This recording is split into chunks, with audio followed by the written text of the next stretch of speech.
बात है नागपुर की। 7 साल की एक छोटी सी बच्ची शाम के वक्त अपने घर के पास खेल रही है और कुछ ही घंटों बाद उसकी लाश एक ऐसे कार में मिलती है जो खड़ी थी देश के एक बड़े नेता नितिन गडकरी के घर के अंदर। बच्चे के शरीर पर नेल मार्क, खरोंचे, खून के धब्बे और सबसे डरावनी बात, दो जांच एजेंसियां, नागपुर पुलिस और सीआईडी ने दोनों ने कहा कि ये एक दुर्घटना है। लेकिन जब परिवार ने सच सामने लाने की कोशिश की, हर सबूत कुछ और ही कहानी बताने लगा और ये मामला बदल गया इंडिया के सबसे कंट्रोवर्शियल केस में से एक।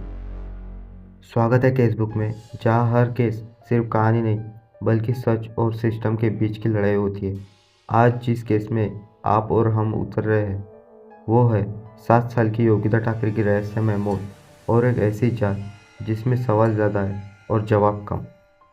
19 मई 2009 नागपुर की शाम 7 साल की योगिता ठाकरे अपने घर के पास खेल रही थी। उसकी मां एक घर में काम करती थी और कई बार उन्होंने पास में रहने वाले बड़े नेता नितिन गडकरी के सुरक्षा गार्ड से कहा था, बिटिया का ख्याल रखना रहना जब तक मैं काम करके लौटती हूँ। लेकिन उस दिन जो हुआ उसने सबको हिला दिया। शाम करीब 7 बजे योगिता की लाश गडकरी के घर के ड्राइववे में खड़ी एक कार में मिली थी। लेकिन कौन सी कार, यही सबसे बड़ा सवाल था। शुरुआती जांच में लिखा गया है कि बच्ची सफ़ेद होंडा सीआरवी कार में मिली, लेकिन बाद में पुलिस ने दावा किया सीआरवी वहाँ थी ही नहीं, बच्ची पेट लेनिया में मिली। लेकिन दो आंखों देखे गवाहों ने कोर्ट में कहा कि सीआरवी वही थी। मतलब केस शुरुआत से ही कन्फ्यूजन और कॉन्ट्रडिक्शन से भरी हुई थी। लेकिन जब पोस्टमार्टम रिपोर्ट सामने आई तो पोस्टमार्टम रिपोर्ट चौंकाने वाली थी। अंडरवियर पर खून के धब्बे, प्राइवेट पार्ट पर खरोंचे, चेहरे, होठ और माथे पर चोटें, कंधे और हाथ पर ब्लड स्टेन्स, नाक और मुंह से खून, कुल 9 चोटें, वो भी मौत से पहले लगी हुई। योगिता के परिवार ने दावा किया कोई योगिता के साथ गलत हरकत करने की कोशिश कर रहा था और सबूत मिटाने के लिए उसने योगिता को मार दिया। लेकिन पुलिस ने कहा ये सब चोटें उसे खुद लगी। वो बंद कार में घबराई और भागने की कोशिश करते हुए खुद को चोटें पहुंचा ली। पिता ने एफआईआर कराई। पुलिस ने मर्डर और सबूत मिटाने की शिकायत दर्ज की।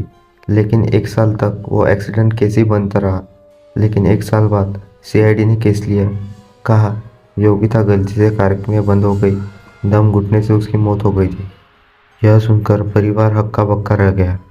लेकिन जब केमिकल एनालिसिस रिपोर्ट सामने आई, शरीर में कोई जहर नहीं, कोई सेमन नहीं, सेक्सुअल इंटरकोर्स भी नहीं हुआ था। लेकिन पोस्टमार्टम डॉक्टर ने भी मान लिया कि प्राइवेट पार्ट पर एब्रेशन है, चोटें फ्रेश और डेट से पहले की है। मौत का कारण लिखा गया स्मूथरिंग, यानी या तो किसी ने मुंह दबाया या वो किसी मुलायम तहत से चेहरे पर दबाने से मर गई। डॉक्टरों का दावा था ये एक्सीडेंशियल स्मूथरिंग भी हो सकता है, लेकिन परिवार का कहना था फेटलेनिया की छोटी सी स्पेस में इतनी सारी चोटें आना असंभव है। लेकिन पुलिस ने अचानक दावा किया योगिता बीमार थी। एक और मोड़ जब आया जब पुलिस ने कहा योगिता को सिकल सेल एनीमिया था, उसे हार्ट डिसीज भी थी, शायद उसी वजह से उसकी मौत हुई। लेकिन जिस डॉक्टर ने उसकी बीमारी का इलाज किया था उसने कोर्ट में साफ कहा इन बीमारियों से बंद कार में कोई मौत नहीं होती। योगिता के पिता मजदूर, माँ घरों में काम करती है, आय मुश्किल से 2000 रुपये महीना। लेकिन फिर भी उन्होंने हार नहीं मानी। उन्होंने अदालत में 23 अलग अलग सवाल उठाए। कौन सी कार थी, सीआरवी क्या क्या हुआ, कार से लिए गए फिंगरप्रिंट फेस से कैसे मैच हुए, लड़की पर इतने चोटों के निशान कैसे आए, पुलिस का मर्डर केस अचानक एक्सीडेंट केस कैसे बदल गया। इन सवालों ने कोर्ट को हिला कर रख दिया। लेकिन आज भी ये केस अनसॉल्व्ड है। क्या सच है, ये सवाल आज भी किसी को नहीं पता। क्या ये 7 साल की बच्ची की मौत महज एक दुर्घटना थी या किसी ने अपने पावर और पोजीशन को इस्तेमाल करके कहानी को पलट दिया।